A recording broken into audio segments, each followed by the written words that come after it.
This hourly segment is brought to you by In the Know with Wealth Management Group, hosted by Craig and Leslie Bolano Sunday mornings at 10. Learn more at investwithwmg.com. Now, from the Signature Bank Studios, this is Chicago's Morning Answer with Dan Proft and Amy Jacobson.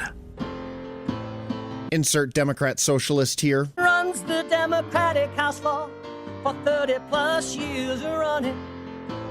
He's promising this and he's stealing that. Where can you get that kind of money?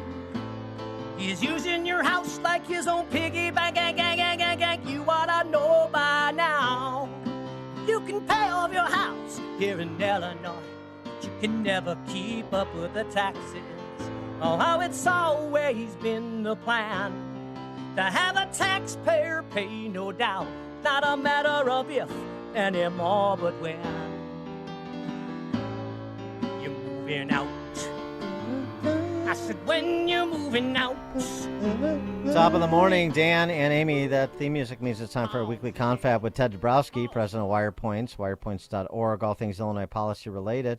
Boy, we got two big reports out, one on property taxes and one on government school performance statewide.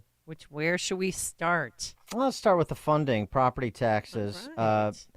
In the north and northwest burbs where you had the triennial reassessment, the median residential tax bill increased by 15.7%. That's the largest percentage increase in at least the last 30 years, according to Cook County Treasurer Maria Pappas's office. Yes. And in some places, Schiller Park, Des Plaines, 30% increases. Oh, my God. Taxes went up for more than 318,000 households and down for 92,000. Commercial bill increases, the median was 2.2%. But we know residential property taxes mainly fund K through 12 schools. So how are they doing? Let's take a look at ye old report card. The top lines, of course. The 2023 student outcomes. What do we see? 34.6% of the kids are doing reading at grade level. 26.9% of kids are doing math at grade level. And that's with a $6 billion incremental addition in funding to K through 12 education since 2019. So they're not back to 2019 numbers, which were 37 and 32 respectively. And even if they were, you still have basically 7 in 10 kids in Illinois that don't read at grade level, and 8 in 10, 7.5 in 10, that don't do math at grade level. Honestly, let me say this one more time. If the schools in Illinois, the government school systems in Illinois, were set up to not teach kids how to read, how to write, and how to do arithmetic, I don't think the numbers would be that different. I don't think you could worsen the numbers if the point was to not teach kids these basic skills. And at Cadillac prices on top of it. Stay the course, though. Everything's good.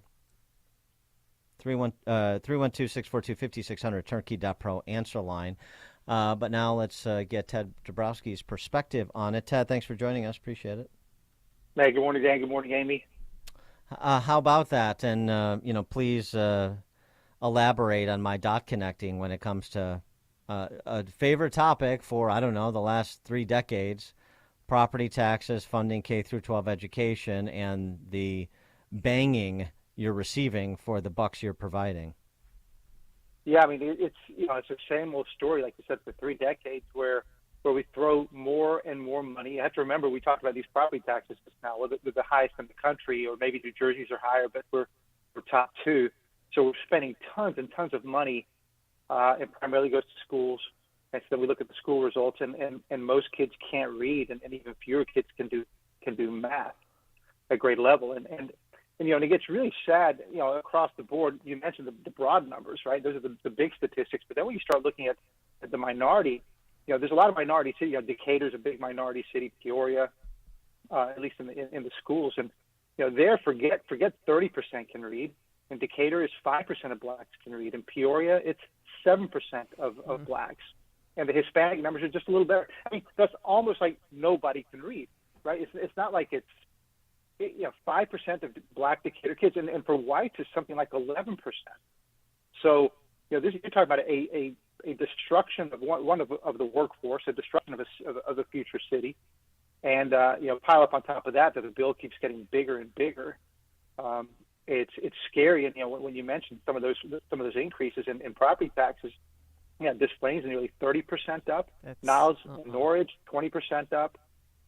People aren't going to be happy. They're not happy already, but maybe somebody should call Marty Moylan. Hey, residents of Des Plaines, call your state representative, call your state senator. What's her name? Kelly? Yeah, up there in Northwest Suburban Cook. How they doing for you? Good? Well, Maria Pappas, who, by the way, looked like an Elvis impersonator yesterday, she said there's over 900 different governments in Cook County, and of those 900, 672 raised their taxes. So, and there's going to be no relief in sight. So wouldn't this motivate more people to move out of Illinois? Because the suburbs aren't going to save you.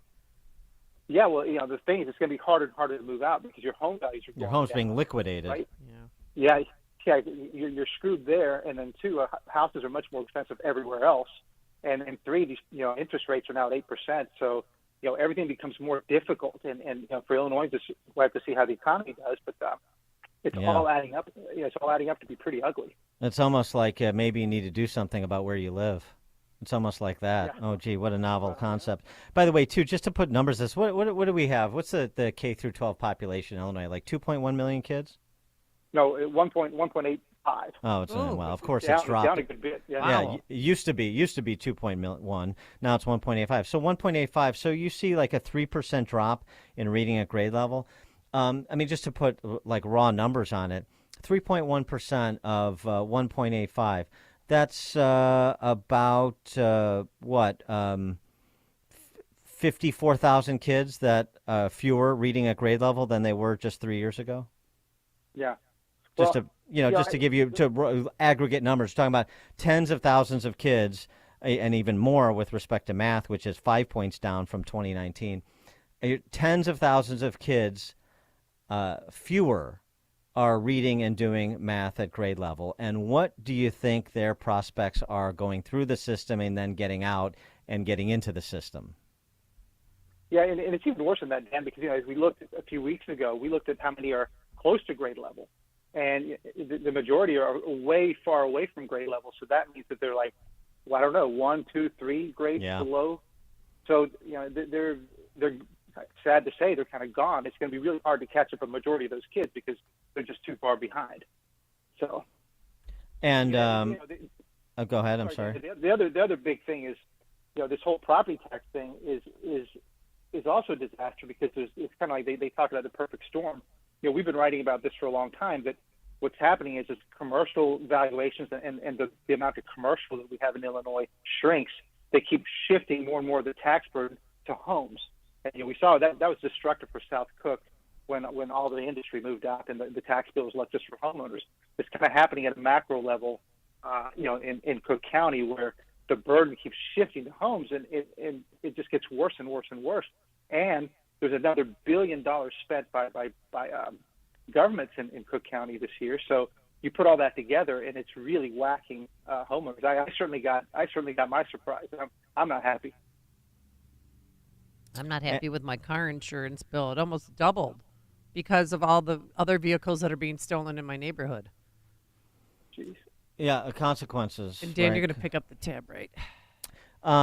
Moving on to Goshen, the EV battery plant that's heading to Manteno. I know if you oppose that and you oppose the subsidies, state and federal, that you're a xenophobe. But I found this interesting. It turns out that Goshen is connected to a Chinese Communist Party paramilitary organization. It's called the Xinjiang Production and Construction Corps. And in July of 2020, the Treasury Department of the United States sanctioned XPCC for its human rights abuses. The XPCC is a paramilitary organization that is a subordinate to the Chinese Communist Party. This is from the Treasury Department's 2020 press release. The entity and officials are being designated for their connection to serious human rights abuses against ethnic minorities in Xinjiang, which reportedly includes mass arbitrary detention and severe physical abuse, among other serious abuses targeting Uyghurs, the Turkic Muslim population indigenous to Xinjiang. So there you go. Nothing like getting in bed with these folks. If it wasn't not just getting in bed with them to hail their location to Manteno, but then to subsidize them with Illinois taxpayer dollars on top of it. Yeah, that's the part that it's hard to get out there and into the news. But there's big concerns about how tied Goshen is to the Communist Party, and it's no secret. There's no secret. Again, big Chinese corporations, and they're tied to CCP. The issue here is what makes it more dangerous is this is critical infrastructure. You're talking about batteries, and that's going to be important for the defense industry in China. So, this is the kind of stuff that Christopher Wray has warned about, very strongly. Same thing for Blinken. Krishnamurti, who's a Democrat Illinois representative, has warned about it. So there are big warnings about getting in bed with the groups like Goshen, and yet Pritzker not only invited them, but he gave them a lot of that cash that was given to him by the legislature to help bring companies to Illinois. So, $536 million doled out to a Chinese company that we can't trust. Or in this, maybe I should say this certainly hasn't been vetted either at the national level or by Pritzker. Well, it's been vetted. It's been vetted to some extent by our federal government. They've got him tied to a Chinese communist paramilitary organization that's persecuting Uyghurs. I mean, there's some vetting for you. I'd like to hear a response from Jelly Belly on that. Well, the things that we've known all this. Everybody's known this, and yet it's a little confusing as to why the Treasury isn't, doing more. There's a certain vetting that's done. It's called the Form 800. That hasn't been done by CFIUS, which is the group that should be reviewing it. It hasn't been done by Pritzker, and it certainly hasn't been done by the mayor in Manteno. So this is the stuff that ordinary residents in Manteno are begging for. Give us a vetting process. Tell us how you did this. Tell us why we don't know anything. And it's really, again, one of those unfair shove down your throat deals. Before we let you go, update the story you told us about last week, the Neutral Neighbors group up there on the North Shore that you're a part of, having this event with a couple of academics to talk about gender identity issues. You got bounced from the Writers Theater in Glencoe. I see that you landed at the Wilmette Library. Is that a go still? Well, it's still a go. We're making sure that we meet all the library, let's call them requirements. This is important. It's an important thing to have, broad, open, free speech discussion on the gender issues. The library does all kinds of things. I even went to Rainbow Happy Hour to watch a young lady sing about how important it is to be open to transgenderism. And they held that there. So we're hoping that the library stays strong and holds opposing views about the concerns of the social pressure leading to more girls becoming transgender. So the library is still there, but they're asking lots of questions to make sure we don't, that we abide by their rules. Oh, I'm sure. NeutralNeighbors.org if people want more information on that event next month. Ted Dabrowski, President, Wirepoints.org, all things Illinois policy related. Thanks for joining us as always. Thanks, Dan. Thanks, Amy. Thank you, and he joined us on our turnkey.pro answer line. Connect with Dan and Amy using the AM 560 mobile app. Download it today at 560theanswer.com/mobile.